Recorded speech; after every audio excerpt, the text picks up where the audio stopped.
السلام علیکم ناظرین، آپ دیکھ رہے ہیں JN نیوز اور میں ہوں آپ کی ہوسٹ روبینہ چودھری۔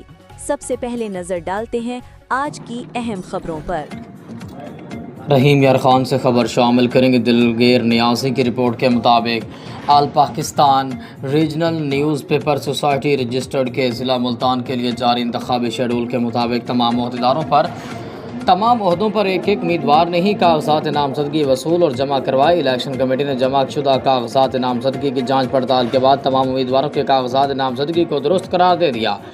جنوبی پنجاب الیکشن کمیٹی کے چیئرمین امجد رفیق الوی نے انتخابی نتائج کا اعلان کیا۔ انتخابی نتائج کے مطابق مہر ہمیش ضلع صدر ملتان، جمشید احمد سبحانی سینئر نائب صدر، سید رضا حسین نقوی نائب صدر، مختار حسین سمرو نائب صدر، چودھری محمد ارشاد نائب صدر، سید راشد حسینی ضلع general secretary, Tahir Chaudhry additional general secretary, Adil Chaudhry deputy general secretary, Rashid Zaki Qureshi joint secretary, Rana Muhammad Hafeez finance secretary, Iftikhar Nadeem secretary coordination, Nashar Chauhan secretary office management, Naveed Akram secretary event management, Sheikh Mumtaz الرحمان سیکرٹری اطلاعات و نشریات اور زبیر اقبال بیٹالوی چیئرمین مجلس عاملہ منتخب قرار پائے۔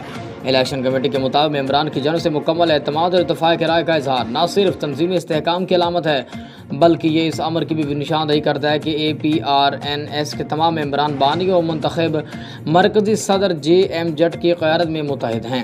مبصرین کے نزدیک بلا مقابلہ انتخاب کا یہ عمل تنظیمی بلوغت اور جمہوری شعور کی عکاسی کرتا ہے۔